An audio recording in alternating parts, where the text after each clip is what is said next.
Kalian semua pasti nggak pernah menyangka kalau ulat sagu yang sering diburu untuk jadi cemilan atau lauk di berbagai tempat, termasuk beberapa daerah di Kalimantan dan nyaris seluruh area hutan Papua. Rupanya ada loh dalam kemasan kalengan, dengan berat 0,35 ons, itu bisa laku terjual seharga 29,90 US dollar atau sekitar Rp428.000. Sedangkan dalam berat 1 ons harganya bisa lebih gila lagi, mencapai Rp120.000. Makanya gak usah heran kalau beberapa orang dari berbagai belahan dunia membudidayakan ulat ini sebagai komoditas pangan. Meski ada juga negara seperti Vietnam yang melarangnya, karena dianggap dapat merusak tanaman perkebunan.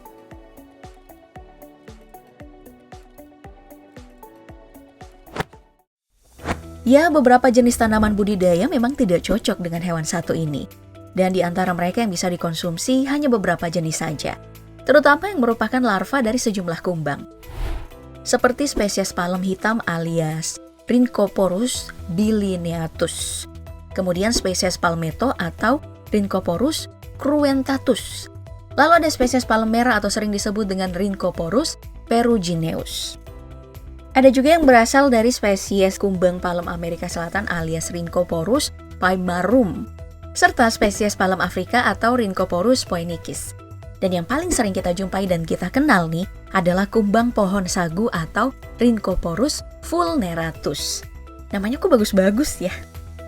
Namun kalau kamu kewalahan mengenali semua jenis ini, secara umum ulat yang edible atau yang bisa dimakan sebenarnya bisa dikenali lewat sejumlah ciri umum.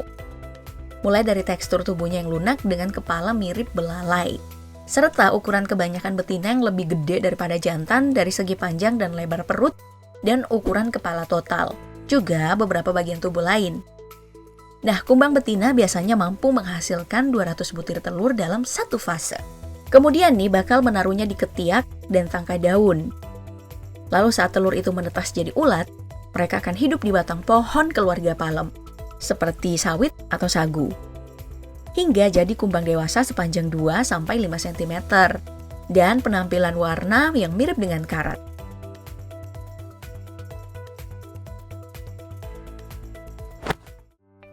Tentu kalian minimal harus mengerti daur hidup dari hewan ini jika ingin terlibat dalam budidayanya. Karena proses untuk ini akan melibatkan banyak langkah detail seperti pembibitan sejak masih telur hingga jadi larva. Yang sejauh ini sudah bisa dilakukan dengan 2 cara. Yang pertama, lewat pembelian dari petani, entah itu secara daring maupun luring, dengan harga 19.000 per 7 ekor hingga 115.000-an untuk 5 ekor larva. Kemudian cara yang kedua adalah mengumpulkannya dari habitat asli, di berbagai jenis pohon berbatang besar. Namun yang paling membuat mereka tertarik itu adalah pohon sagu ya.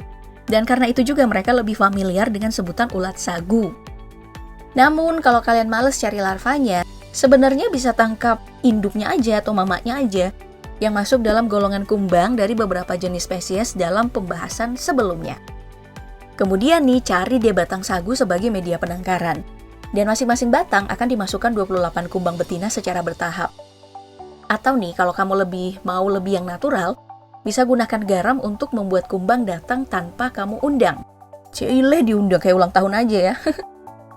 Nah, biasanya untuk bertelur, para kumbang ini akan membuat lubang dengan tanduknya pada batang pohon, lalu menaruh telur yang menetas dalam jarak 2-3 hari.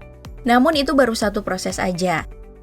Kalau untuk keseluruhan dalam satu periode hingga panen berlangsung, waktu yang dibutuhkan itu ya bisa 2 bulanan lah. Dan itu hanya berputar di sekitar proses untuk panen konsumsi. Kalau kalian ingin menunggu hingga larva menjadi kumbang untuk menjadi indukan, waktunya bisa lebih lama lagi.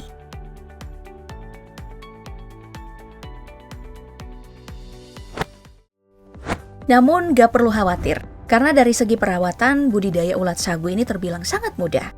Mereka hanya butuh makanan dari jaringan lunak pada batang pohon sagu. Serta pastikan, lokasi dari media penangkaran berada dalam ruangan yang terlindungi. Begitupun dengan bahan-bahan yang digunakan untuk pengembangbiakan.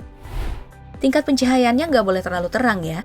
Kemudian harus bebas dari serangga dan predator merayap seperti kadal dan tikus. Karena itu adalah musuh alami mereka. Selain itu, kalau di sekitar tempat tinggalmu batang sagu atau sejenisnya sulit didapetin, maka kalian bisa menyiapkan wadah plastik gede seperti ember atau baskom yang berukuran besar. Kemudian, siapkan substrat sebagai sumber makanan yang dibuat menggunakan campuran pakan babi, bubuk batang sagu, dan air, serta diberi tambahan beberapa pisang matang. Lalu ditutup menggunakan sabut kelapa. Untuk serbuk batang sagu ini, karena konteksnya kalian sulit nemuin batang utuh, itu artinya kalian harus mencoba pembelian secara daring. Atau kalau belum nemu juga, maka dedak untuk pakan unggas bisa kalian gunakan sebagai bahan penggantinya. Tentu proses ini ada minusnya dibanding penggunaan batang asli, karena ulat harus dibuat mengenal peternak dengan baik, kenalan dulu. Kemudian wadah ini harus ditutup untuk mencegah mereka keluar. Dan kalau proses budidayanya udah dimulai sejak masih telur, artinya wadah plastik itu harus selalu diperiksa setelah 7 hari sejak pembibitan. Itu ya untuk memastikan kemunculan larva. Lalu nih jika udah muncul, bubuk batang sagu atau dedak yang berfungsi sebagai substrat harus ditambahkan ke dalam wadah secara rutin untuk jadi makanannya si larva, hingga mereka tumbuh besar dalam ukuran yang siap panen. Lalu nih, selama proses perawatan, substrat lama yang tersisa sesekali harus diganti juga dengan substrat baru. Kemudian seluruh alat yang digunakan selama pembibitan juga harus dibersihkan juga tiap panennya. Lebih tepatnya pas habis panen. Tentu cara seribet itu nggak perlu terjadi ya kalau proses budidayanya terjadi tanpa campur tangan manusia. Seperti yang dilakukan oleh suku-suku Moi di Kabupaten Sorong, Papua Barat sana. Mereka yang memang menjadikan sagu sebagai makanan pokok, kemudian membiarkannya tumbuh secara natural tanpa proses agrikultur. Itu melakukan hal yang serupa untuk mendapatkan ulat sagu, yang sering mereka jadikan lauk pendamping. Biasanya setelah menebang pohon sagu untuk kebutuhan konsumsi beberapa bulan, mereka akan membiarkan batangnya tergeletak hingga membusuk selama beberapa waktu, agar dapat menjadi ulat sagu yang berkembang biak secara alami. Dan kalau dalam waktu yang mereka perkirakan, jumlah ulat yang diperiksa dianggap udah cukup untuk kebutuhan konsumsi, artinya udah siap panen, kemudian dimakan.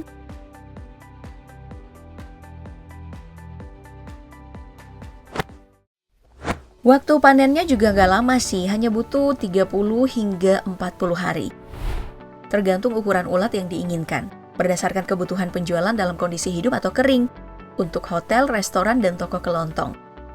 Atau agar nilainya bertambah, dijual dalam kemasan paket premium.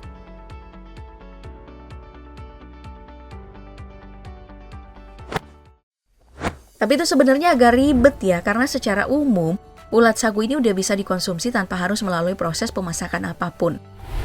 Seperti yang sering dilakukan oleh teman-teman di Papua, dan beberapa daerah lain seperti Sumatera, Kalimantan, dan Sulawesi, yang jadi tempat ideal untuk sagu hidup. Namun memang kalau ingin menambah rasa, itu bisa sedikit diolah lewat proses panggangan atau dimasak. Asal jangan digoreng ya, karena rasanya bakalan hancur, katanya.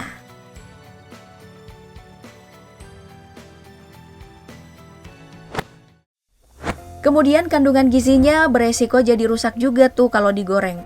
Padahal ada banyak zat bermanfaat untuk tubuh manusia.